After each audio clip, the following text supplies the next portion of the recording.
கிறிஸ்தியேசுக்குள் மிகவும் பிரியமான சகோதர சகோதரிகளே, நம்முடைய பிதாவாகிய தேவனோட நாமத்தினாலும் அன்மை ரட்சகர் கர்த்தர் இயேசுவோட நாமத்தினாலும் அன்பையும் மற்றும் வாழ்த்துக்களையும் தெரிவித்துக் கொள்கிறேன். அன்பான சகோதர சகோதரிகளே, நாம் தொடர்ந்து பார்க்கிற வெளிப்படுத்தின விசேஷத்தை நாம் தியானிக்க வண்ணமாக தேவனுடைய பெரிய கிருபை, இரக்கம், தயவு மூலியமாக நம்ம கடந்த வாரம் வெளிப்படுத்தின விசேஷத்துல முதலாவது சபை எபேசு சபை பத்தி நம்ம பார்த்து முடிச்சோம். அதை தொடர்ந்து சிமிர்னா சபை பத்தி ஒரு இன்ட்ரடக்ஷன் மாத்திரம் பார்த்துட்டு நம்ம என்ன பண்ணோம்னு பார்க்கும்போது அது ஒரு பாடத்தை நம்ம முடிச்சோம். ஸோ தேவனுடைய கிருபையினால தொடர்ந்து இந்த சிமிர்னா இரண்டாவது காலகட்ட சபை குறித்து நம்ம தொடர்ந்து தியானிக்கலாம். அன்பான சகோதர சகோதரிகளே, ஸோ இந்த சிமிர்னா சபை பத்தி நம்ம தியானிக்கும் போது அப்போஸ்டல் யோவான் தான் அந்த ஒரு சபையோடைய தூதன். ஏடி 70 ஏடி 100 வரை அப்போஸ்டல் யோவான் அவருடைய ஊழியம் காணப்பட்டது. ஸோ சிமிர்னா அப்படின்னா கசப்பு எனக்கூடிய அர்த்தமாகும். ஸோ அன்பான சகோதர சகோதரிகளே, இந்த சபையோடைய ஒரு டியூரேஷன், அது எவ்வளவு நாள் கடந்து போகுதுன்னு பார்க்கும்போது ஏடி 70 ஏடி 313 வருஷம் வரை. ஸோ இதுதான் நம்ம கடந்த வாரம் நம்ம பார்த்த சில காரியமா இருக்கு. விசேஷமாக அந்த சிமிர்னா அந்த குறித்து நம்ம பார்க்கும்போது அது ஒரு கசப்பு. அது எங்க நம்ம பார்க்கிறோம்னா ஆசிரிப்பு கூடாரத்துல அந்த ஒரு எனக்கூடிய ஒரு விஷயத்த அவங்க பயன்படுத்துவாங்க. தூப வர்க்கம் நினைக்கிறேன் தமிழ்ல. ஸோ அது முழு அர்ப்பணிப்பு இல்ல முழு ஒப்பு கொடுத்தலை குறிக்குது அந்த எனக்கூடிய ஒரு வார்த்தை. ஸோ அதே போல சிமிர்னா கூட அந்த ஒரு கசப்பான சூழல்ல கூட தேவனுக்கு அவங்க என்ன பண்ணிருக்கிறாங்கன்னா முழுமையாக தேவனிடத்துல அவங்க அர்ப்பணிச்சிருக்கிறாங்கன்னு பார்க்கணும். ஸோ அவங்களுக்கு அந்த ஒரு 10 நாள் உபத்திரம், விசேஷமாக அந்த ஒரு டயோக்ளிட்டியன் சக்கரவர்த்தி மூலியமா அந்த 10 நாள் உபத்திரம் தான் நம்ம இந்த நாள்ல நம்ம ரொம்ப டீட்டெயிலா பார்க்க போறோம். அது மாத்திரம் இல்ல, வெளிப்படுத்தின விசேஷத்துல 7 சபை காலகட்டத்துல ஒரு 2 சபைக்கு மாத்திரம் விசேஷமாக கர்த்தர் இயேசு எந்த ஒரு குறைகள் சொல்றது இல்லை, அவங்க பத்தி எந்த ஒரு நெகட்டிவ் சொல்றது இல்லை, உன் மேல் ஒரு குறை இருக்கு அப்படின்னு சொல்றது இல்லை. அது எந்தெந்த சபைன்னு பார்க்கும்போது சிமிர்னா மற்றும் பிலதெல்பியா, இது 2 சபைக்கு மாத்திரம் கர்த்தர் இயேசு எந்த ஒரு குறைகள் அவர் சொல்றத நம்ம பார்க்கிறோம். சகோதர சகோதரிகளே, இந்த பாயிண்ட்ஸோட நம்ம என்ன பண்ணலாம்னு பார்க்கும்போது இந்த நாளுக்கான தியானமாக வெளிப்படுத்தின விசேஷத்துல ரொம்ப விசேஷமாக 2ஆம் சபை காலகட்டம் சிமிர்னா சபை பத்தி நம்ம இன்னைக்கு கொஞ்சம் டீட்டெயிலா நம்ம தியானிக்கலாம். சோ வெளிப்படுத்தின விசேஷம் 2ஆம் அதிகாரம் 8-11 வசனம் வரை சிமிர்னா பத்தியான தகவல் இருக்கு. நம்ம முதலாவது 8வது வசனத்தை நம்ம மறுபடியும் தியானிக்கலாம். ஸ்மிர்னா சபையின் தூதனுக்கு நீ எழுத வேண்டியது என்னவெனில், முந்தினவரும் பிந்தினவரும் மரித்திருந்து பிழைத்தவருமானவர் சொல்லுகிறதாவது. அன்பான சகோதர சகோதரிகளே, சிமிர்னா சபையின் தூதன் அப்போஸ்டல் யோவான் நம்ம பார்த்தோம். சோ அந்த சிமிர்னா தூதனுக்கு கர்த்தர் இயேசு கொடுக்கக்கூடிய மெசேஜ் தகவல் என்னன்னு பார்க்கும்போது, நான் முந்தினவரும் பிந்தினவரும் பாருங்க, மரித்தோரிலிருந்து பிழைத்தவரும். அன்பான சகோதர சகோதரிகளே, ஒரு அதிகாரப்பூர்வமான வார்த்தையை கர்த்தர் இயேசு பயன்படுத்துறார். நான் முந்தினவரும் பிந்தினவரும். நான் மரிச்சேன், ஆனாலும் பிழைத்துட்டேன், அந்த மரணத்தை ஜெயிச்சிட்டேன். சோ இதுதான் நம்ம பார்க்கும்போது அன்பான சகோதர சகோதரிகளே, சிமிர்னா அவருடைய தூதனுக்கு கர்த்தர் இயேசு சொல்லும் போது நான் முந்தினவரும் பிந்தினவரும் அப்படின்னா என்ன அர்த்தம் பார்க்கும்போது, தேவனுடைய நேரடி சிருஷ்டி யார் மாத்திரம்தான்? கர்த்தர் இயேசு மாத்திரம்தான். அவர்தான் முதல், அவர்தான் கடைசி கூட. அவர் மூலியமா அவருனால தான் மற்ற சிருஷ்டிகள் என்ன ஏற்கப்பட்டது, தேவனால படைக்கப்பட்டிருக்கு.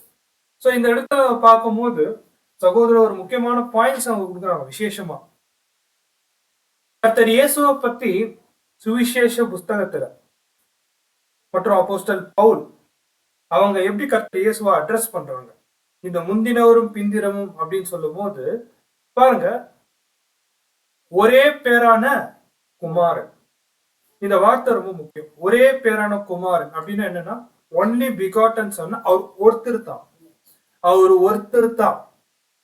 அவரு தான் தேவன். நேரடியா அவரை மாத்திரத்தான் அவர் சிருஷ்டி செஞ்சார்.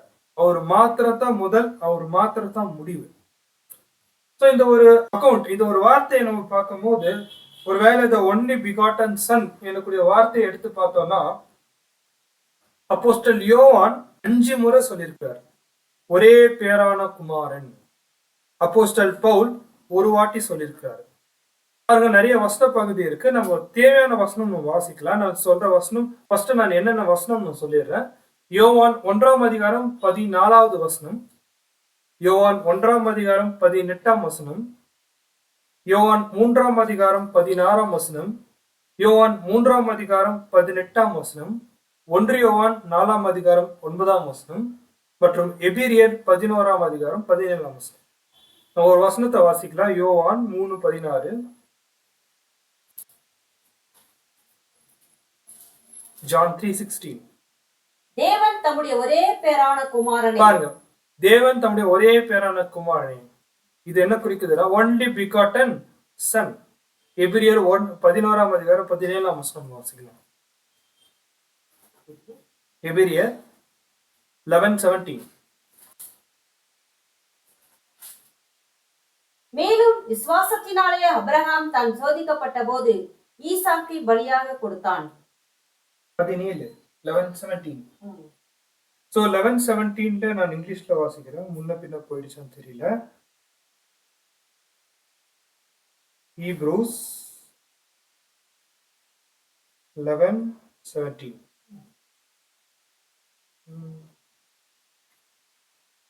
By faith, Abraham, when he was tried, 19 இதுல தமிழ்ல படிமகன்.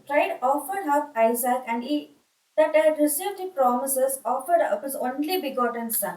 பாருங்க, ஒரே பேரான குமாரன். சோ இது வந்து நம்ம 19 வாசிங்க. எனக்கு ஒரே பேரானவரானையே பலியாய் ஒப்பு கொடுத்ததன். தனக்கு ஒரே பேரான குமாரனை. சோ பாருங்க, இந்த ஒரு இடத்துல நம்ம பார்க்கும்போது அன்பான சகோதர சகோதரிகளே, சோ கர்த்தர் இயேசு குறித்து நம்ம பார்க்கும்போது தேவனுடைய ஒரே பேரான குமாரனா யார் இருக்கிறாங்கன்னு பார்க்கும்போது கர்த்தர் இயேசு தான். அவரு தான் தேவனுடைய சிருஷ்டிப்புல முதலும், அவர் தான் முடிவும், அவர் தான் நம்ம பார்க்கிறோம். சோ சகோதர சகோதரிகளே, இந்த பாயிண்ட நம்ம தொடர்ந்து நம்ம வாசிக்கும் போது இந்த ஒரு வெளிப்படுத்தின விசேஷத்துல நான் முந்தினவர் பிந்தினவர், மரித்தோரிலிருந்து பிழைத்தவரும் ஆனவர். சோ இது வந்து ரொம்ப முக்கியமான வசனம். அப்படின்னா இது என்ன காரியத்தை குறிக்குது அப்படின்னு பார்க்கும்போது அன்பான சகோதர சகோதரிகளே, கர்த்தர் இயேசு வந்து மரிச்சார். அப்படி மரித்தா கூட கர்த்தர் இயேசு என்ன ஆயிட்டாருன்னு பார்க்கும்போது மரணத்திலிருந்து பிழைத்தார்.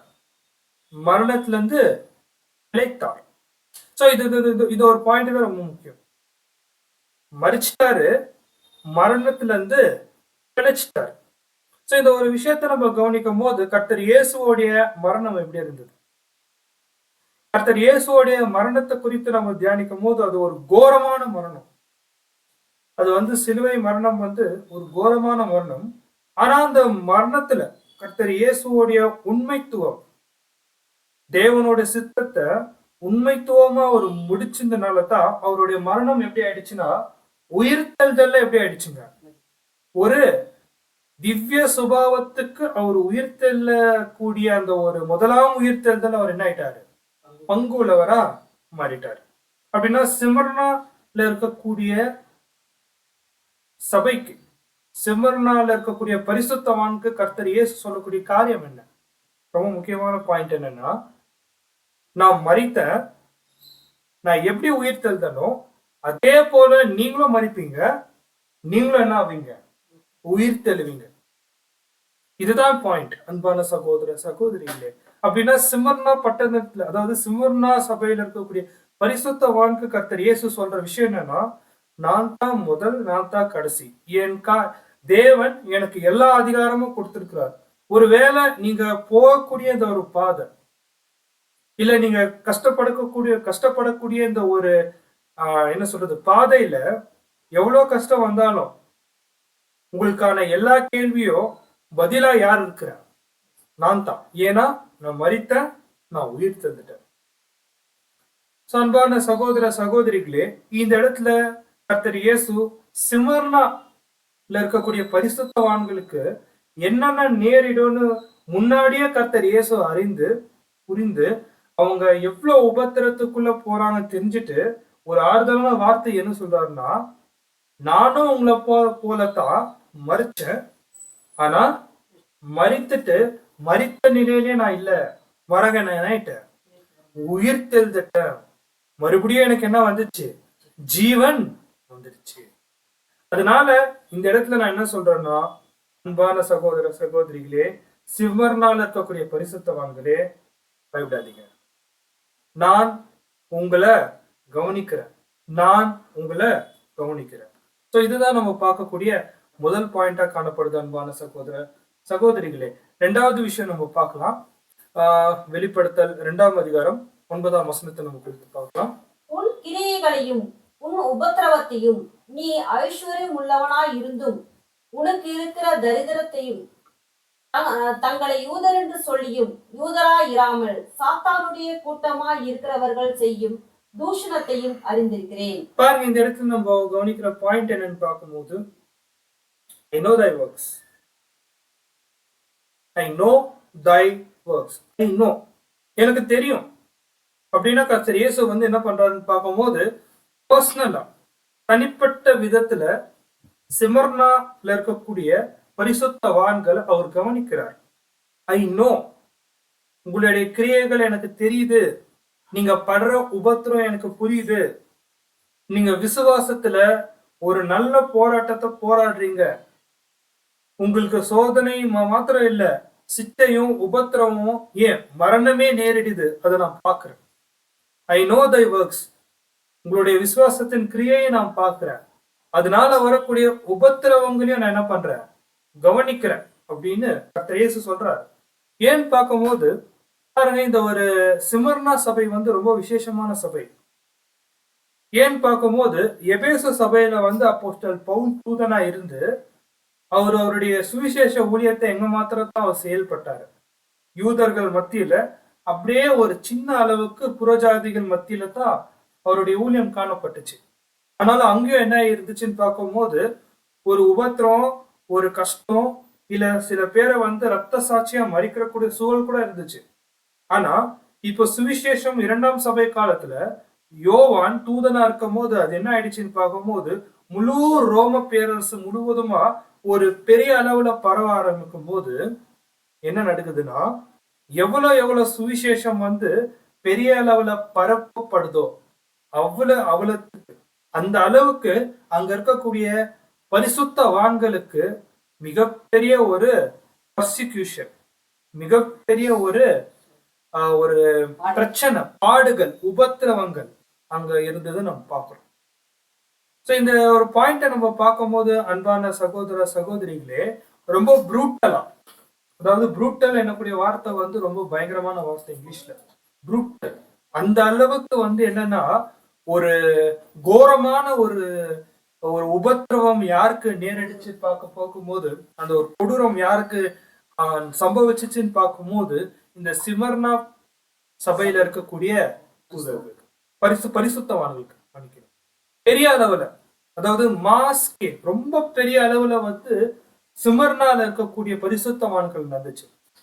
இந்த ஒரு மாதிரி ஒரு சம்பவம், இந்த மாதிரி ஒரு உபத்திரவம் சிமர்னா பட்டணத்துக்கு நெக்ஸ்ட் எப்போ சம்பவிக்குதுன்னு பார்க்கும்போது அந்த அந்தி கிறிஸ்து அமைப்பு, அந்த ஹோலி இன்க்யூசிஷன் சொல்லுவாங்க. அதாவது இன்க்யூசிஷன்னா அந்த ஒரு ஜனங்களை வந்து கொண்டு போடுறது, தேவனுக்கு செய்யற தொண்டுன்னு வந்து அந்த அந்தி கிறிஸ்து அமைப்பு கொலை செய்யறாங்க. அதுக்கப்புறம் அங்கதான் சம்பவிக்குது. சோ இந்த காரியத்தை பார்க்கும்போது கர்த்தர் கவனிக்கிறாரு. சுவிசேஷம் பெரிய அளவுல பரவும் போது பரிசுத்தவான்களுக்கு வருது ஒரு பிரச்சனை, ஒரு உபத்திரவம் பெரிய அளவுல, ரொம்பவே கொடூரமான ஒரு நிலையில நம்ம பார்க்கிறோம். சோ இது வந்து எபேசு பட்டணத்தை பார்க்கிலும், எபேசு சபையை பார்க்கிலும் சிமர்னாக்கு வந்து ஒரு பெரிய அளவுல நடக்குது. அதனால கர்த்தர் சொல்றாரு, எனக்கு தெரியும் சத்தியம் எங்க பரவுதோ அங்க உபத்திரம் இருக்கு, அது அந்த நீங்க விசுவாசத்தை நீங்க காத்து கொள்றதுனால உங்களுக்கு உபத்திரம் இருக்கு, எனக்கு தெரியும். கர்த்தரே என்ன பண்றாருன்னா பர்சனலா கவனிக்கிறாரு சுமர்னால இருக்கக்கூடிய பரிசுத்தவான்கள். நெக்ஸ்ட் பாயிண்ட் நம்ம பார்க்கலாம். வாசிங்க. நான் 2ஆம் அதிகாரம் 9ஆம் வசனம் வாசிங்க. உன் கிரியைகளையும் உன் உபத்திரவத்தையும் நீ ஐஸ்வர்யம் உள்ளவனாய் இருந்தும் உனக்கு இருக்கிற தரித்திரத்தையும். போதும். இது ஒரு முக்கியமான விஷயம். நீ ஐஸ்வர்யமா இருக்கிற, ஆனாலும் நீ எப்படி இருக்கிற? தரித்திரமா இருக்கிற. என்னது? இது சிமர்னா சபையில இருக்கக்கூடிய பரிசுத்தவான்களுடைய நிலையை குறிக்குது. இவங்க தேவனுடைய பார்வையில எப்படி இருக்கிறாங்கன்னா ஐஸ்வர்யவானா இருக்கிறாங்க. ஆனா அவங்களுடைய இந்த பூலோக நிலை எப்படி இருக்குன்னு பார்க்கும்போது தரித்திரர்களா இருக்கிறாங்களாம். தரித்திரர்களா இருக்கிறாங்க. என்னது இது? இந்த வசனம் எப்படி என்ன சொல்ல வருது நம்ம பார்க்கும்போது, அன்பான சகோதர சகோதரிகளே, பாருங்க, சிமர்னா சபையில சத்தியம் பிரசங்கிக்கப்படுது. யாரெல்லாம் கிறிஸ்தவர்களா மாறிட்டாங்களோ, யாரெல்லாம் கர்த்தர் இயேசு தன் சொந்த இரட்சகரை ஏற்றுக்கொண்டாங்களோ, புறஜாதியாக அந்நிய தேவரை வணங்கின ரோமர்ல இருக்கக்கூடிய அந்த ஒரு ஜனங்க கர்த்தர் இயேசுவை ஏற்றுக்கொண்டு எப்போ அவங்க கிறிஸ்தவர்களா மாறுறாங்களோ அப்போ அவங்களுக்கு ஒரு மிகப்பெரிய தரித்திரமாச்சு. என்னன்னு பார்க்கும்போது, அவங்க வீட்டுல இருக்கக்கூடிய ஜனங்கள் என்ன பண்ணிட்டாங்கன்னா, அப்போ வாழ்ந்த பரிசுத்தவான்களை அவங்க வீட்டுல இருந்து துரத்தி அடிச்சிட்டாங்களோ. இன்னும் நம்ம சொல்ல போனா, ஒருத்தர் ரொம்ப வசதியா இல்ல ரொம்ப செழிப்பா இருக்கிறாரு, அவர் கிறிஸ்தவரா மாறிட்டாருன்னா என்ன பண்ணுவாங்களா, அந்த இடத்துல இருக்கக்கூடிய ஜனங்கள் அவர்கிட்ட இருக்கக்கூடிய அந்த ஐஸ்வர்யத்தை, அவங்க கிட்ட இருக்கக்கூடிய சொத்துக்களை அவங்க என்ன பண்ணிடுவாங்கன்னா பறிமுதல் செஞ்சிடுவாங்க, பறிச்சுப்பாங்களாம், கான்ஃபிஸ்கேட் பண்ணிடுவாங்களாம்.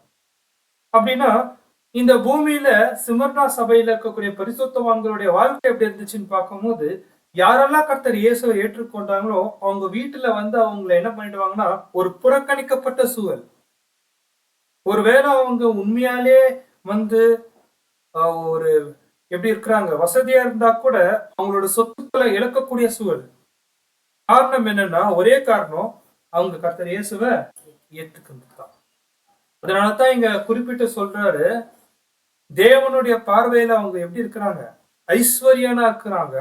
ஆனாலும் அவங்களுடைய பூலோக வாழ்க்கை எப்படி இருந்துச்சுங்களா, தரித்திரமா இருந்துச்சு. அப்படின்னா கர்த்தர் இயேசுவை ஏற்றுக்கொண்ட நபர்கள் கூட தான் இந்த சிமர்னா ஜனங்கள் ஒன்னா இருப்பாங்களாம். ஒரு 2 சகோதரி கர்த்தரை இயேசுவை ஏற்றுக்கொண்டாங்க, அவங்க வீட்டை விட்டு அவங்க தள்ளி வச்சுட்டுப்பாங்க. இந்த சைட்ல இன்னொரு சகோதரி வீட்டை விட்டு தள்ளி வச்சுட்டுப்பாங்க. இவங்க 2 பேரும் ஒன்னா கூடுவாங்களாம். அப்படின்னா இந்த நம்ம சொல்ல வர பாயிண்ட் என்னன்னு பார்க்கும்போது, கர்த்தர் இயேசுவை ஏற்றுக்கொள்ளும் போது அவங்களுக்கு உபத்திரத்துல ஒரு விஷயம் என்னன்னு பார்க்கும்போது, அவங்களுடைய பூலோக வாழ்க்கை ரொம்பவே தரித்திரமா காணப்பட்டுச்சு. ஆனாலும் கர்த்தர் இயேசு என்ன பண்ணல, அவங்கள கைவிடவே இல்லை. ஏன்னா அவங்களுடைய பொக்கிஷத்தை அவங்க எங்க சேர்த்து வச்சாங்கன்னா பூலோகத்துல சேர்த்து வைக்கல. அவங்களுக்கு நல்லாவே தெரியும். அப்போஸ்தலன் யோவான் போடிய எழுத்துக்கள்ல இருந்து நம்ம எடுத்து பார்க்கும்போது, நான் இந்த உலகத்தார் அல்ல, இந்த உலகத்துல நான் என்னத்தான் சேர்த்து வச்சாலும் இது நிரந்தரம் அல்ல. தெளிவா அவங்க புரிஞ்சுக்கினாங்க, அந்த காரியத்தை அவங்க தெளிவா புரிஞ்சுக்கினாங்க.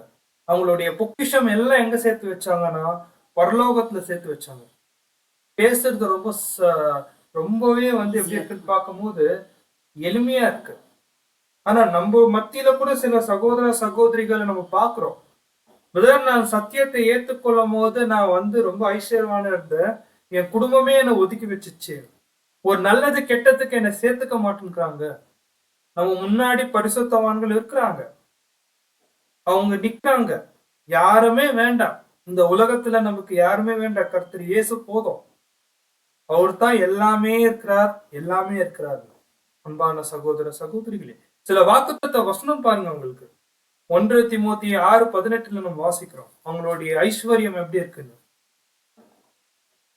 நன்மை செய்யவும் நற்கிரியைகளின் ஐஸ்வர்யவான்களாகவும் தாராளமாய் கொடுக்கிறவர்களும் உதாரணம் உள்ளவர்களுமாய் இருக்கவும். நெக்ஸ்ட் நம்ம வாசிக்கும் போது நீதிமொழிகள் 10:22.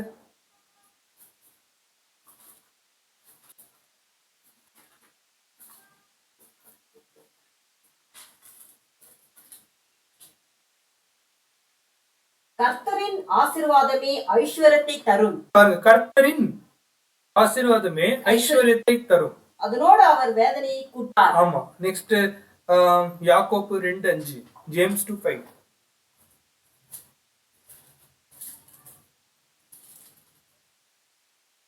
என் பிரியமான சகோதரரே கேளுங்கள், தேவன் உலகத்தின் தரிதரை விசுவாசத்தில் ஐஸ்வர்யவான்களாகவும். பாருங்க, இந்த உலகத்தில் தரித்திரர் ஆனா விசுவாசத்துல எப்படி இருக்கிறாங்க? ஐஸ்வர்யவான்களாகவும். இந்த நிலை தான் யாருக்கு இருக்குன்னு பார்க்கும்போது சிவர்னால இருக்கக்கூடிய பரிசுத்தவான்களுக்கு.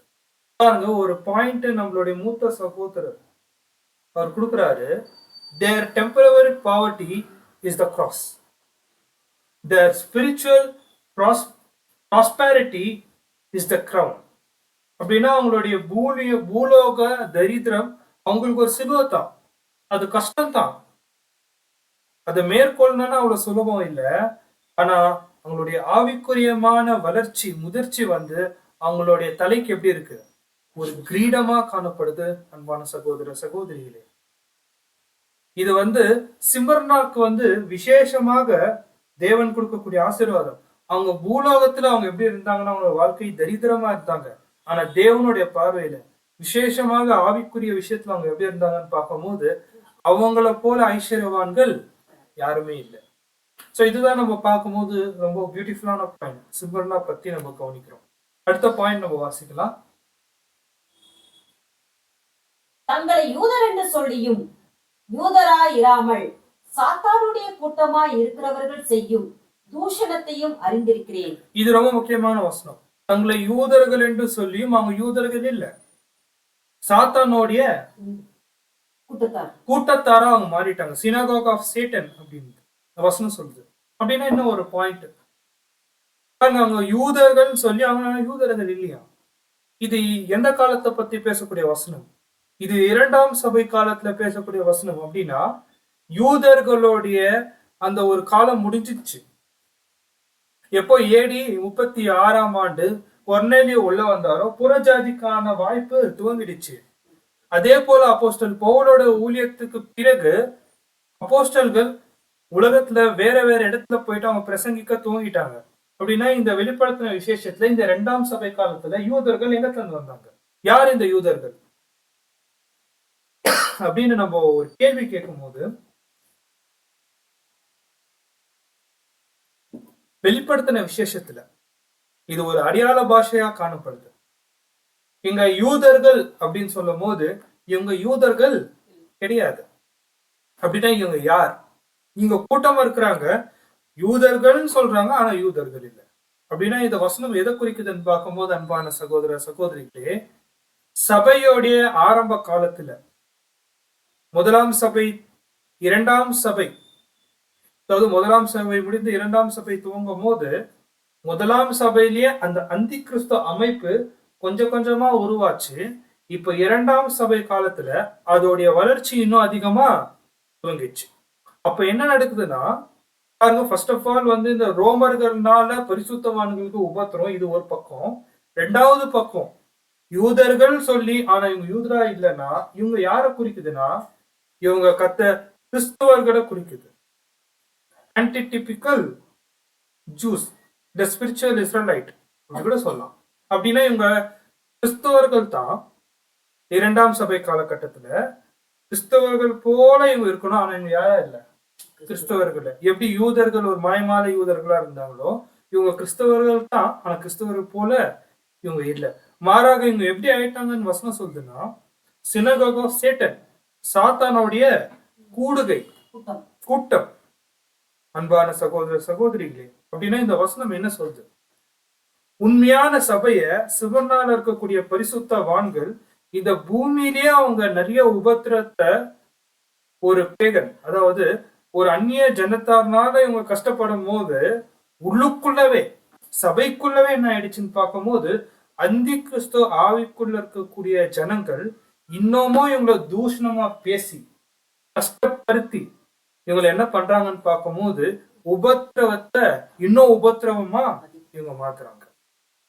சோ இந்த ஒரு பாயிண்ட நம்ம பார்க்கும்போது அன்பான சகோதர சகோதரிகளே, இவங்க சாத்தானுடைய கூட்டத்தாரா இருக்கிறாங்கன்னு அப்படின்னு சொல்லும் போது வெளிப்படுத்தின விசேஷத்துல சாத்தான் அப்படின்னா எல்லா இடத்துலயும் சாத்தான் சாத்தானா ஒரு நபரா இல்ல. சாத்தான் வந்து லூசிபர் விழுந்து போன அந்த ஒரு பிரதான தூதனா இருக்கக்கூடிய லூசிபரை குறிக்குது சாத்தான். ஆனா சாத்தானுடைய கிரியைகள் இருக்குது பாத்தீங்களா, அது கூட ரொம்ப முக்கியம். சோ இந்த இடத்துல வெளிப்படுத்தல சாத்தான் அப்படின்னா இது யாரை குறிக்குதுன்னா உலகத்தோடைய அதிகாரத்தை குறிக்குது. உலக ஆவி, உலகத்தோடைய அதிகாரம், சிவில் கவர்மெண்ட் அதை குறிக்குது. அப்படின்னா சாத்தானுடைய அந்த ஒரு கூடுகை, சாத்தானுடைய கூடுகை அப்படின்னு சொல்லும் போது உண்மையான சபையில இந்த அரசியலுடைய ஆதிக்கம் உள்ள இருக்கும். அப்படின்னா அந்தி கிறிஸ்துவோடைய ஆவி இருக்கக்கூடிய ஒரு நிலையை குறிக்கிறது நம்ம பார்க்கிறோம். சோ இதே வசனத்தை வெளிப்படுத்தல் 3ஆம் அதிகாரம் 9ஆம் வசனத்தையும் நம்ம பார்க்கிறோம். இந்த சினகோக் ஆஃப் சேட்டன், சாத்தானுடைய கூடுகைன்னு வரும். அப்படின்னா இந்த ஒரு காரியத்தை நம்ம தியானிக்கும் போது உண்மையான சபையோட நிலை எப்படி இருக்குன்னு பார்க்கும் போது கோதுமை வகுப்பார் போல ஜனங்கள் இருப்பாங்க. அதே போல யாரு போல இருப்பாங்கன்னா கலைகள் போல இருப்பாங்க. அதான் மத்தேயு 13ஆம் அதிகாரத்தை 2வது உவமை நம்ம என்ன பார்க்கிறோம்னா கோதுமையும் கலைகளும். அப்போஸ்தலர்கள் மரிச்சிட்ட பிறகு அந்த சத்துரு என்ன பண்ணுவார்னா கோதுமை மத்தியில வந்து கலைகளை விதைச்சிட்டு போடுவானா, 2வது சபை காலத்துல உண்மையான கிறிஸ்தவர்கள் போல இந்த அந்தி கிறிஸ்துவ அமைப்பு என்ன ஆயிடுச்சு, மேல வந்துருச்சு. கோதுமை மணி போல இருப்பாங்க, ஆனா கோதுமை மணி இல்ல. இவங்க என்ன பண்ணுவாங்கன்னா உண்மையான சபையை வந்து தீமை பேசுறதும் உண்மையான சபையை வந்து துன்புறுத்துறதும் இவங்க என்ன பண்றாங்கன்னா அதிகமா பண்ணியிருக்கிறாங்க. அப்படின்னா அன்பான சகோதர சகோதரிகளே, சிமர்னா சபை வந்து அது தேவனுடைய பார்வையில ரொம்ப விசேஷமான சபைன்னு நம்ம ஏன் சொல்றோம்னா இவங்க உலகத்திலயும் இவங்கனால பிரச்சனை, சபையிலயும் இவங்களுக்கு பிரச்சனை. அதே போல இவங்க இந்த பூமியில வாழும் போது கூட அவங்களுடைய நிலை தரித்திரமா இருந்துச்சு. இத பார்த்துட்டு தான் கர்த்தர் இயேசு சொல்றாரு, உங்க மேல எனக்கு ஒரு குறையும் இல்லை, உங்களை நான் குறை சொல்றதுக்கு ஒண்ணுமே இல்லை. ஏன்னா உங்க சூழல் எப்படி இருக்கு, அந்த அளவுக்கு மோசமான சூழல்ல நீங்க இருக்கிறீங்க. நீங்க உலகத்துல கொஞ்சம் ஆறுதல் அடையணும்னா அதுவும் முடியாது. இல்ல சபைக்கு வந்து சபையில வந்து உங்களுக்கு ஆறுதல் கிடைக்குமா, அதுவும் கிடையாது. குடும்பத்துல அதுவும் கிடையாது. சமுதாயத்துல அதுவும் உங்களுக்கு கிடையாது.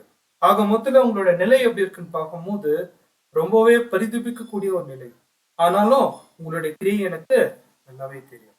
அன்பான சகோதர சகோதரிகளே, இந்த ஒரு பாயிண்ட நம்ம பார்க்கும் போது என்ன ஒரு காரியத்தை வந்து சகோதரர் சொல்ல வராருன்னு பார்க்கும் போது பாருங்க, அன்பான சகோதர சகோதரிகளே, உண்மையான சபை மத்தியில இந்த கலைகள் உருவாகும் போது விசுவாசத்தோடைய ஸ்டாண்டர்ட் கம்மியாயிடுச்சு, விசுவாசத்துடைய தகுதி கம்மியாயிடுச்சான். இது ரொம்ப முக்கியமான பாயிண்ட். அதாவது தேவன் நமக்கு தந்த மகா பரிசுத்தமான விசுவாசத்தோடைய ஸ்டாண்டர்ட் எப்ப கம்மியாகும்னா இந்த அந்தி கிறிஸ்து அமைப்பு உடைய ஆவி இருந்தா, இல்ல இந்த உலகத்தோடைய ஆவி இருந்தா நம்மளுடைய விசுவாசத்தோடைய ஸ்டாண்டர்ட் என்ன ஆகும், கம்மியாகும். இவங்க என்ன பண்ணுவாங்கன்னா கலை வகுப்பார் இந்த கோதுமை வகுப்பாருக்கு எப்பவுமே கஷ்டம் கொடுத்துனே இருப்பாங்க. அதுதான் அந்த கலையோடைய என்ன சொல்றது சாராம்சமே. கோதுமை போல இருக்கும், ஆனா கோதுமை கிடையாது. ஆனா அந்த கோதுமை மணி எப்படி இருக்கும்னு பார்க்கும்போது நல்லா விளைஞ்சு அது என்ன இருக்கும்னு பார்க்கும்போது தலை தொங்கின்னு இருக்கும். ஆனா இந்த கலை எப்படி இருக்கும்னு பார்க்கும்போது எல்லாம் தெரிஞ்ச மாதிரி அப்படியே நிற்கும். ஆனா உண்மை என்னன்னு தெரியுங்களா, எங்கெல்லாம் கலை இருக்கோ கோதுமை மணிக்கு அங்கெல்லாம் பிரச்சனை இருக்கு. விசுவாசத்துடைய ஸ்டாண்டர்டை கம்மி பண்றதுக்கு இவங்க தான் இருப்பாங்க. அன்பான சகோதர சகோதரிகளே, நாங்க இந்த ஒரு அடையாள பாஷையில ரொம்ப அழகா என்ன போர்ட்ரேட் என்ன ஒரு விஷயம் வந்து காணப்படுதுன்னா இந்த கலைகள் குறித்து, இவங்க உலகத்தோடைய வீட்டாரம் யாரு இந்த கலைகள். இவ்வளோ யார வந்து பிரச்சனை கொடுத்துனே இருப்பாங்கன்னா யாரு பரிசுத்தமா இருக்கிறாங்களோ அவங்களுக்கு இவங்க எப்பவுமே பிரச்சனை கொடுப்பாங்க. ஏன்னா இவங்க உலகத்தோடைய ஜனங்கள், வேர்ல்ட்லி பீப்புள். இவங்க கிறிஸ்தவர்கள் கூட சொல்ல, இவங்க உலகத்தார் தான். இவங்க கிறிஸ்தவோடைய பேரை மட்டும் சுமந்துருக்கிறாங்க. இவங்க எப்பவுமே பரிசுத்தவான்களுக்கு பிரச்சனை கொடுக்குவாங்க. The civil over the religion. மதம் எப்பவுமே அரசியல், அதாவது அரசியல் எப்பவுமே மதத்துக்கு பிரச்சனை தான். இந்த கலைகள் வகுப்பார் வந்து எப்பவுமே வந்து மாம்சமா தான் சிந்திப்பாங்க. ஆவிக்குரியமா சிந்திக்கவே மாட்டாங்க. அப்படின்னா கான்ஃபிளிக்ட் இருக்கு. World with secret, civil with religious, fleshly with spiritual. So இந்த ஒரு கான்ஃபிளிக்ட் இருக்கு. எப்பவுமே இது ஒரு போராட்டம் அங்க இருக்கு. சகோதரர் சொல்ற பாயிண்ட் பார்க்கும்போது இப்படித்தான் சிமர்னால இருக்கக்கூடிய சகோதரர்கள் அவங்க உபத்திரவத்தை சகிச்சாங்க. அன்பான சகோதர சகோதரிகளே, கோதுமை மற்றும் கலைகள். நான் ஒரு சின்ன ரிக்வெஸ்ட் சகோதரர்களுக்கு நான் என்ன தெரிவிக்கிறேன்னா, மத்தேயு 13ஆம் அதிகாரம் ஒரு பியூட்டிஃபுல்லான ஒரு சாப்டர். அதாவது 7 சபை காலகட்டத்துல நடந்த காரியங்கள் அந்த ஒரு 7 ஓமைகளை என்ன பண்ணிருக்கிறாருன்னா கர்த்தர் இயேசு பேசியிருக்கிறார். நமக்கு தெரியல, தேவ சித்தம் இருந்தா நல்லா இந்த ஒரு காரியத்தை ஸ்டடி பண்ண சகோதரர்கள் ஒரு வாட்டி உங்க மத்தியில ஷேர் பண்ண நான் கேட்கிறேன். ஆனா பாயிண்ட் என்னன்னு பார்க்கும்போது அன்பான சகோதர சகோதரிகளே, ரொம்ப முக்கியமான பாடம் இது. எங்கெல்லாம் கோதுமை மணி போல் இருக்கிறாங்களோ அங்கெல்லாம் கலைகள் இருக்கும். அவங்க எப்பவுமே பிரச்சனை கொடுப்பாங்க. இதுதான் நம்ம பார்க்கும்போது 2வது சபையில நம்ம பார்க்கக்கூடிய பாயிண்டா இருக்கு. நெக்ஸ்ட் பாயிண்ட் நம்ம வாசிக்கலாம். அது வெளிப்படுத்தல் 2ஆம் அதிகாரம் 10ஆம் வசனம். நீ படப்போகிற பாடுகளை குறித்து எவ்வளவும் பயப்படாதே. இதோ நீங்கள் சோதிக்கப்படும் பொருட்டாக பிசாசானவன் உங்களில் சிலரை காவலில் போடுவான். 10 நாள் உபத்திரப்படுவீர்கள். ஆகிலும் நீ மரண பரிந்தும் உண்மையா இரு, அப்பொழுது ஜீவகிரீடத்தை உனக்கு தருவேன். அன்பான சகோதர சகோதரிகளே, போன வசனத்தோடைய பாயிண்ட்ஸ் நம்ம எடுக்கும் போது அவங்களுக்கு உலகத்திலயும் பிரச்சனை, குடும்பத்திலயும் பிரச்சனை, சபையிலயும் பிரச்சனை, அவங்களுடைய சமுதாயத்திலயும் பிரச்சனை.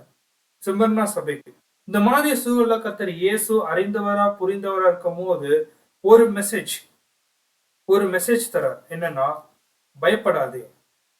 To not fear what you are about to suffer. நீ இவ்வளவாய் நீ துன்பப்படுறத குறித்து நீ என்ன பண்ணாத, பயப்படாதே. ஃபர்ஸ்ட் சப்ஜெக்ட், ஃபர்ஸ்ட் மெசேஜ் வெளிப்படுத்தின விசேஷத்துல யோவானுக்கு கர்த்தர் இயேசு சொல்லக்கூடிய காரியம் என்னன்னு பார்க்கும்போது இந்த தரிசனத்தை காமிச்சிட்டு பயப்படாதே. அதே தான் சிமர்னாக்கு சொல்றாரு, பயப்படாதே.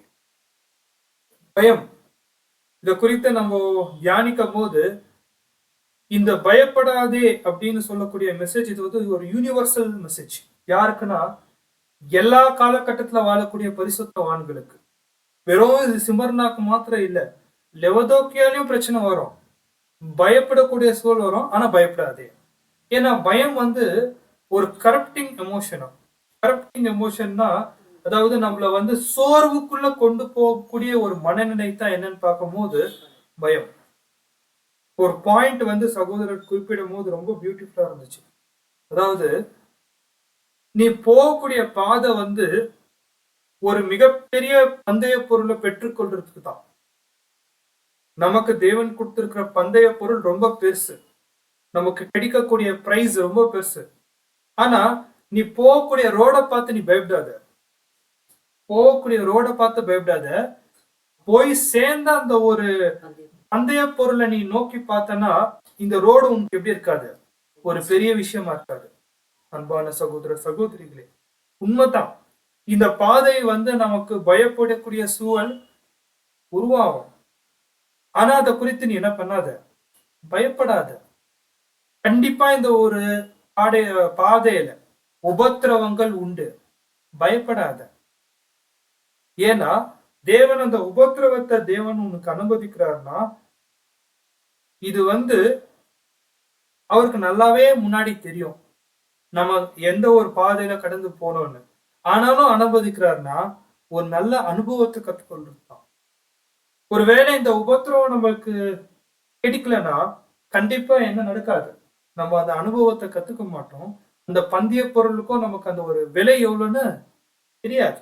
அன்பான சகோதர சகோதரிகளே, ஸோ இந்த ஒரு பாயிண்ட நம்ம தியானிக்கும் போது பயப்படாதே. அதுதான் கர்த்தர் இயேசு சொல்லக்கூடிய விஷயம்.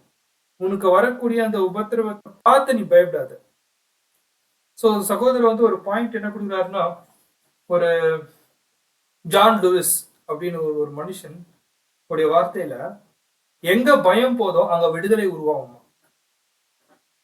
வேர் fear goes freedom begins. அதனால அன்பான சகோதர சகோதரிகளே, நம்ம பயப்படும் போது நம்மளை அடிமைப்படுத்திக்கிறோம். அதனால பயத்தை விட்டு நம்ம வெளியே வரும்போது தான் தேவன் நமக்கு வச்சிருக்கக்கூடிய அந்த ஒரு விடுதலை, அந்த சுதந்திரத்தை நம்மளால என்ன பண்ண முடியும், பார்க்க முடியும். சோ அதனால நடக்கக்கூடிய ஒவ்வொரு சூழல் தேவன் நம்மளுடைய ஆவிக்குரிய வளர்ச்சிக்கும் முதிர்ச்சிக்கும் ஏற்கனவே தீர்மானம் பண்ணி வச்சுட்டார். மிகுந்த உபத்திரவத்தின் வழியா தான் நம்ம பரலோக ராஜ்யம் போகணும்னு தேவனுடைய சித்தம். அது நம்ம அனுபவிச்சுதான் ஆகணும். பாருங்க, இந்த ஒரு சிமர்னா சபையை பார்த்து அவங்க பட்ட உபத்திரவத்தினால தான் அவங்களுடைய வார்த்தையில இருந்து தான் நம்ம பலப்படுறோம். இதே போல நம்மளுடைய வாழ்க்கையும் மற்றவங்களுக்கு எப்படி இருக்கோ முன்னாட்கள்ல ஒரு பலப்படக்கூடிய ஒரு பாத்திரமா தான் நம்ம இருப்போம். அதனால பயப்படாது, மிகப்பெரிய ஆறுதல். நெக்ஸ்ட் தொடர்ந்து வாசிக்கலாம். Behold, இதோ இதோ நீங்கள் சோதிக்கப்படும் பொருட்டாக பிசாசானவன் உங்களை சிலரை காவலில் போடுவான். 10 நாள் உபத்திரப்படுவீர்கள். ஆகிலும் நீ மரண பரிந்தும் உண்மையாயிரு, அப்பொழுது ஜீவகிரீடத்தை உனக்கு தருவேன். அன்பான சகோதர சகோதரிகளே, இதோ behold, இந்த வார்த்தையை நம்ம கவனிக்கும் போது ரொம்ப கேர்ஃபுல்லா கவனிக்கணும். ஏன்னா எப்பவுமே வெளிப்படுத்தின விசேஷத்துல behold எனக்கு ஒரு வார்த்தைனா சங்கீதத்துல எப்படி சேலா வார்த்தை, அந்த ஒரு பாட்டலை நிறுத்தி நிதானிச்சு தியானிச்சு மறுபடியும் முன்னேறி செல்லும். அதே போலதான் behold ரொம்ப அழுத்தம் தரக்கூடிய வார்த்தை. behold, இதோ இதோ நீங்கள் சோதிக்கப்படும் பொருட்டாக பிசாசானவன் உங்களில் சிலரை காவலில் போடுவான். 10 நாள் உபத்திரம் படுவீர்கள். போதும். பாருங்க, இந்த ஒரு பாயிண்ட் நம்ம எடுத்து பார்க்கும் போது, இதோ பிசாசானவன் உங்களை சோதிக்கும்படி எங்க போடுவாராம், காவலில் போடுவான். 10 நாள் நீங்கள் உபத்திரப்படுவீர்கள். ரொம்ப முக்கியமான பாயிண்ட் நம்ம தியானிக்க போறோம். பிசாசானவன் போன வசனத்துல சாத்தானுடைய அந்த ஒரு கூட்டம்னு வந்துச்சு, இந்த இடத்துல பிசாசுன்னு வந்துச்சு. சோ வெளிப்படுத்தின விசேஷத்துல சாத்தான் பிசாசு இது எதை அடையாளப்படுத்துதுன்னு பார்க்கும் போது சிவில் அத்தாரிட்டி, அதாவது அரசாங்கம், அரசியலோட அந்த ஒரு ஆதிக்கம், அரசியலோட அதிகாரம், சிவில் அத்தாரிட்டி அதை குறிக்குது. அப்படின்னா இந்த ரோம பேரரசு டயோக்ளிட்டியன் அவருடைய ஆட்சி காலத்துல நடக்கக்கூடிய அந்த ஒரு விஷயம். இதோ the devil நேரடியா வசனத்துல the devil அப்படின்னு சொல்லக்கூடிய அந்த ஒரு வார்த்தை யாருக்கு பொருந்ததுன்னு பார்க்கும்போது, அந்த நாட்கள்ல வாழ்ந்த எம்பரர் டயோக்ளிட்டியன், சக்கரவர்த்தி டயோக்ளிட்டியன். இவரை குறித்து நம்ம இன்னும் ஒரு சில நொடிகள்ல தியானிக்கும் போது, அன்பான சகோதர சகோதரிகளே, இந்த முழு சிமர்னா சபையும் எப்படி இருந்துச்சுன்னா ஒரு உபத்திரவத்துல இருந்துச்சு, எந்த மாற்றமும் இல்லை. ஆனா விசேஷமாக the devil, அந்த சிவில் அத்தாரிட்டியில இருக்கக்கூடிய அந்த டயோக்ளிட்டியனை குறித்து பார்க்கும்போது கொஞ்சம் நம்ம கவனிக்கணும்.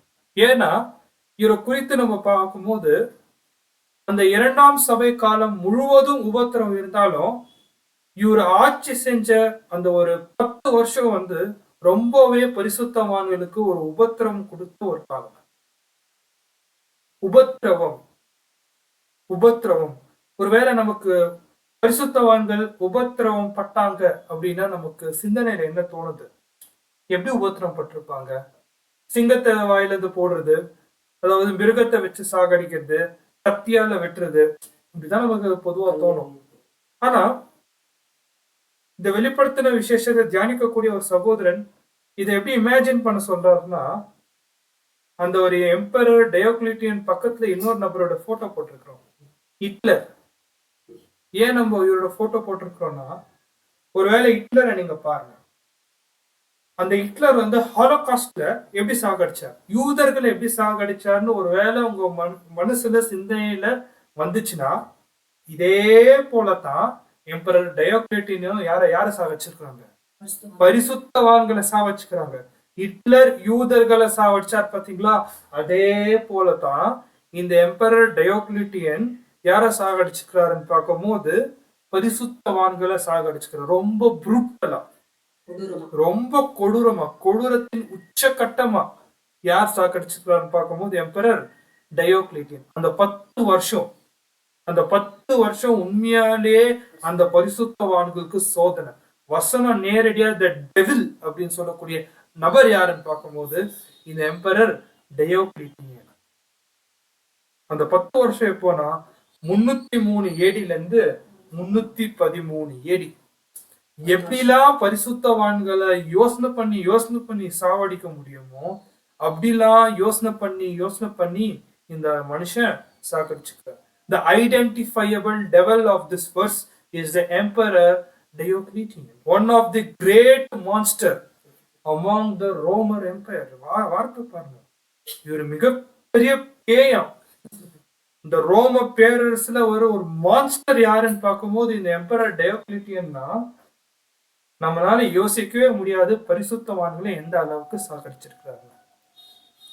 மறுபடியும் அந்த வசனம் வாசிக்கலாம். இதோ நீங்கள் சோதிக்கப்படும் பொருட்டாக பிசாசானவன் உங்களில் சிலரை காவலில் போடுவான். பாருங்க, உங்களை சிலரில் காவலை போடுவான்னா, காவல் வேத வசனத்துல காவல் பிரசன்ட் எதை குறிக்குதுன்னா மரணம்.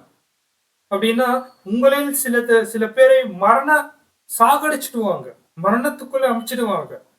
எல்லா பரிசுத்தவான்களுடைய முடிவு என்னன்னு பார்க்கும்போது ஒரு கசப்பான மரணம். அந்த காலகட்டமே எப்படி இருந்துச்சுன்னு பார்க்கும்போது ஒரு கசப்பான அனுபவம், உபத்திரவத்தோடைய உச்சம். அன்பான சகோதர சகோதரிகளே, அந்த ஒரு 10 வருஷம் உண்மையாலே பரிசுத்தவான்களுக்கு அது மிகப்பெரிய சோதனையின் காலமா இருந்துச்சு. அப்படி அந்த 10 வருஷம் உபத்திரவத்தை அவங்க சகிச்சு மேற்கொண்டு வரும்போது கர்த்தர் இயேசு கொடுக்கக்கூடிய அந்த ஒரு வாக்கு தத்தம் வார்த்தை என்னன்னு பார்க்கும்போது வாசிங்க. 10 நாள் உபத்திரப்படுவீர்கள், ஆகிலும் நீ மரணம் பரிந்தும் உண்மையாயிரு. Be faithful to the end, even if you have to die. பாருங்க, நீ மரணம் பரிந்தும் உண்மையாயிரு. மரணம் உனக்கு இந்த நொடி நேரடைந்தா கூட அந்த நொடி வரை நீ உண்மையா இரு. அதுதான் வசனத்துடைய ஆழம். ஒருவேளை அடுத்த நொடியில நான் சாக போறேன்னா இந்த நொடி வரைக்கும் நம்மளுடைய உண்மைத்துவம் என்ன ஆக்கப்படுது, சோதிக்கப்படுது. பாருங்க, சபையோடைய அந்த ஒரு விசுவாசத்தின் சோதனை பொன்னை பார்க்கிலும் விலையேறப்பட்டதுன்னு இந்த சிமர்னா சபையில இருக்கக்கூடிய பரிசுத்தவான்களோட நிலை எந்த பாயிண்ட் இருக்கும்னு பார்க்கும்போது அவங்களுடைய ரத்த சாட்சியாக அந்த உபத்திரவாளியாக அந்த மரணம் பரிதும் அவங்க உண்மைத்துவத்தை காட்டணும்.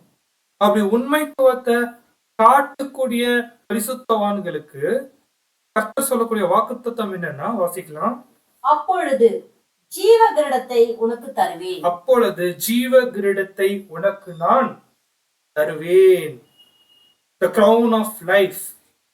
So the crown of life இங்கிலீஷ்ல ஜீவ கிரீடத்தை தருவேன்.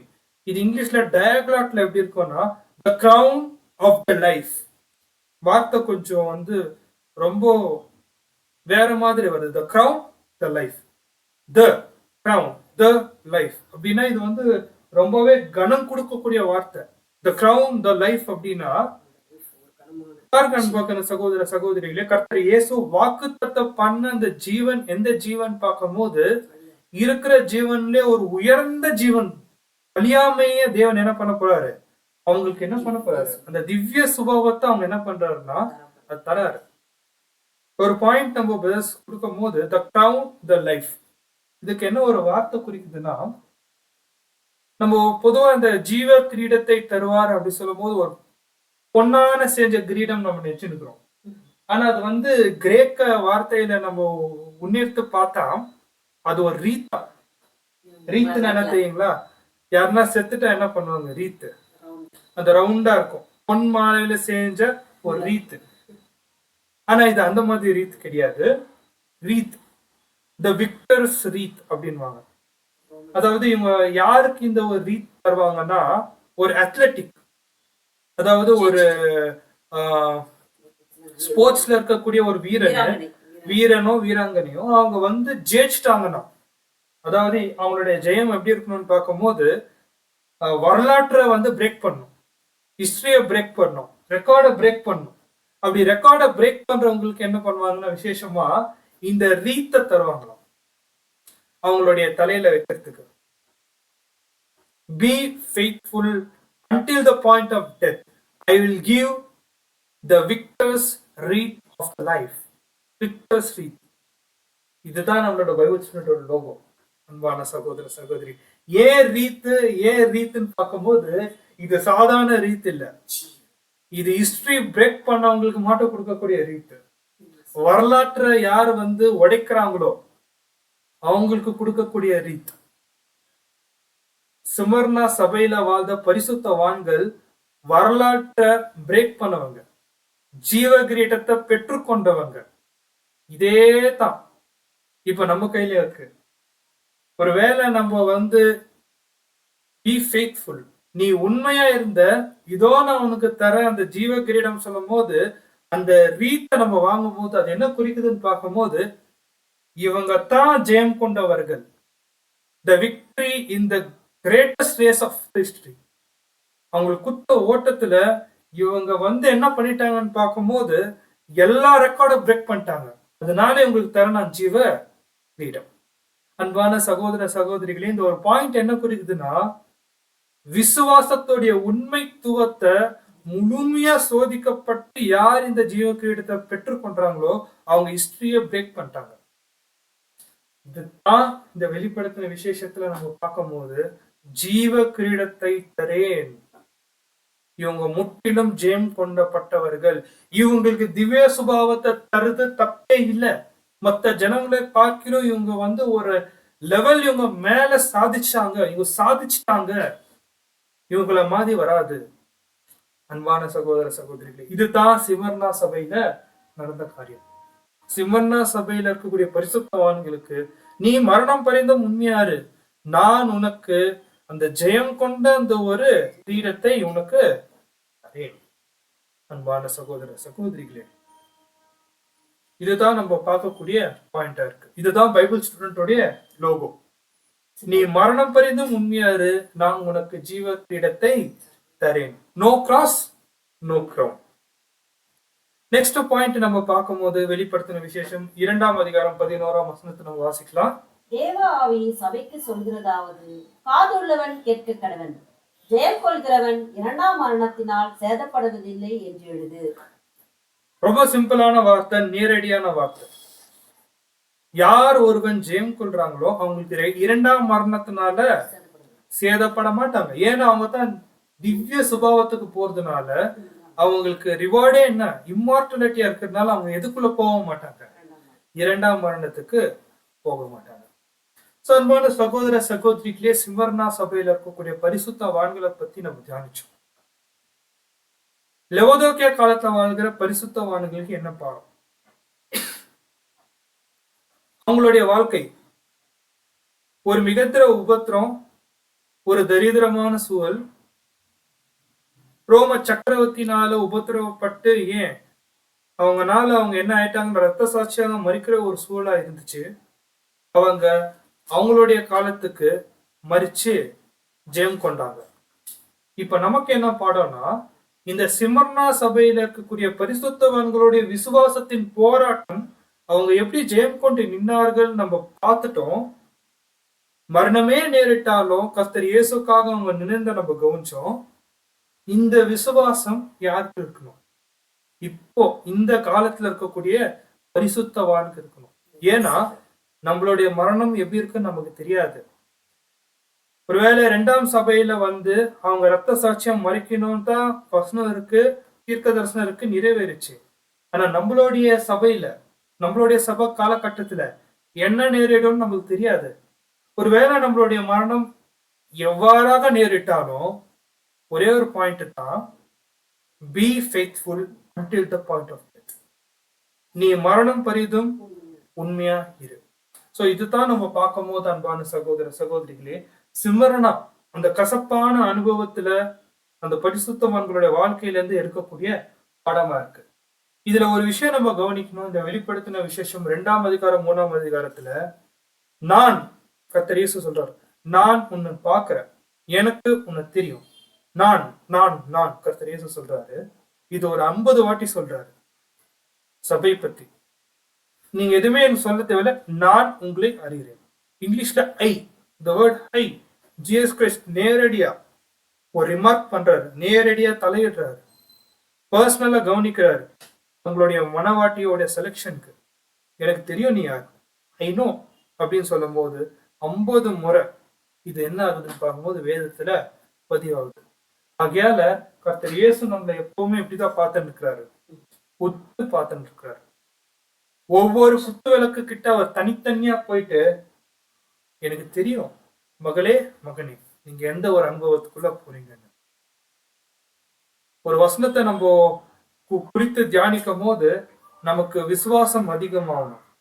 அந்த விசுவாசத்தோடைய அதிகத்துல நம்ம வாயிலிருந்து வார்த்தை என்ன வரணும்னு பார்க்கும்போது, எது நடந்தாலும் கர்த்தர் இயேசுவோடைய கண்ட்ரோல்ல தான் நடக்குது. அன்பான சகோதர சகோதரிகளே, இதுதான் நம்ம வெளிப்படுத்தின விசேஷத்துல கவனிக்கக்கூடிய சில காரியம். சோ சிமர்னா சபையை பத்தி நம்ம பார்க்கும்போது, சிமர்னா அப்படின்னா கசப்பு. அது அந்த சிமர்னா சபையோட தூதன் யோவான். அதோடைய காலம் 70 to 313. கர்த்தர் இயேசுனால் மிகவும் பாராட்டப்பட்ட ஒரு சபை சிமர்னா சபை. அவங்களுடைய 10 வருஷம் உபத்திரத்தை குறித்து நம்ம பார்த்தோம். நல்ல சகோதரர்களால வந்த பிரச்சனையை நம்ம பார்த்தோம். ஆனாலும் அவங்க என்ன ஆயிட்டாங்க, மரணம் பரிந்தும் உண்மையா இருந்ததுனால தேவன் என்ன பண்ணிட்டாருன்னா, அவங்க பூமியில இருந்து உயர்த்தல, இந்த அண்ட சராசரத்துல இருந்தே உயர்த்திட்டார். இந்த யூனிவர்ஸ்ல இருந்தே அவங்களை என்ன பண்ணிட்டாங்க பார்த்தும் போது உயர்த்தி வச்சுட்டாங்க. ஆகையால இவங்களை குறித்து நம்ம பார்க்கும் போது அன்பான சகோதர சகோதரிகளே, வெறும் இவங்களுக்கு பாராட்டு மாத்திரம் தான் இருந்துச்சு தவிர இவங்களை பத்தி எந்த குறையும் கர்த்தர் இயேசு என்ன பண்ணல சொல்லல. உங்களுக்கான வாக்குத்தத்தம் என்னன்னா, நீங்க ஜெயம் கொண்டா மாத்திரம் போதும், 2ஆம் மரணத்துக்கு உங்களுக்கு அதிகாரமே இல்லை. அன்பான சகோதர சகோதரிகளே, இதுதான் நம்ம சிமர்னா பத்தி பார்த்த ஒரு காரியமா. சரி, மூணாவது சபை பெர்கமு குறித்து நம்ம வாசிக்கலாம். வெளிப்படுத்தின விசேஷம் 2:12. பெர்கமு சபையின் தூதனுக்கு நீ எழுத வேண்டியது என்னவெனில், இருபுறமும் கருக்குள்ள பட்டியத்தை உடையவர் சொல்கிறதாவது. அவ்வளவு தாங்க. இதுதான் நம்ம பார்க்கும்போது பெர்கமு சபை குறித்து நம்ம பார்க்கும்போது, இருபுறம் கருக்குள்ள பட்டயம், ஒரு ஷார்ப்பான ட்ரூத் என்ன ஆக போகுதுன்னா பெர்கமு சபையில வெளியே வரப்போகுது. நம்ம பொறுமையா நம்ம என்ன பண்ணலாம்னு பார்க்கும்போது, அடுத்த வாரம் தேவனுடைய கிருபை இரக்கம் தயவு சித்தம் பிரகாரம் நம்ம என்ன பண்ணலாம்னா பெர்கமு சபை பத்தி நம்ம தியானிக்கலாம். தேவன் தாமே ஆசீர்வதிப்பாராக. பொறுமையோட கேட்ட அன்புக்குரிய சகோதர சகோதரிகளுக்கு கிறிஸ்து இயேசுக்குள்ளாக என்னுடைய அன்பின் வாழ்த்துக்களை தெரிவித்துக் கொள்கிறேன். ஆமென்.